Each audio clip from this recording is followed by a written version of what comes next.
ఒక్క బ్యారేజీలో 2 పిల్లర్లకు, అది కూడా ఈ కాంగ్రెస్ చేసిన పని అనేది నాకు ఈ రోజు కూడా బలమైన నమ్మకం.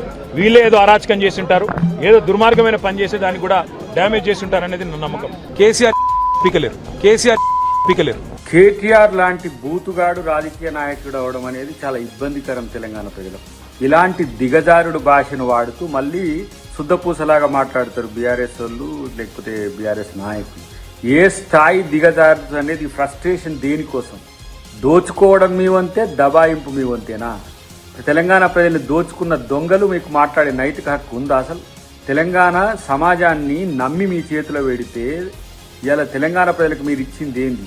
ఇలా మాట్లాడుతున్నాడు కేటీఆర్. అన్ని రకాల దొంగతనాలు చేసిన దొంగలు మీరు ఉండాల్సింది ఎక్కడో, అందుకని ఫ్రస్ట్రేషన్. కమిషన్ కంటే ముందు మీరు మాట్లాడుతున్న తీరు, మీ అసహనాన్ని చూస్తే ఇలా ఏమర్థమవుతుందో ఇప్పటికైనా తెలిసిపోతుందో తెలంగాణ సమాజానికి. దోచుకున్న దొంగలకే ఇంత కోపాలుంటే మరి అలా తెలంగాణ ప్రభుత్వంలో ఉండి తెలంగాణ ప్రజలకు మేము హామీ ఇచ్చి అధికారంలోకి వచ్చినాక మిమ్మల్ని ఎట్లా వదిలిపెడతారు?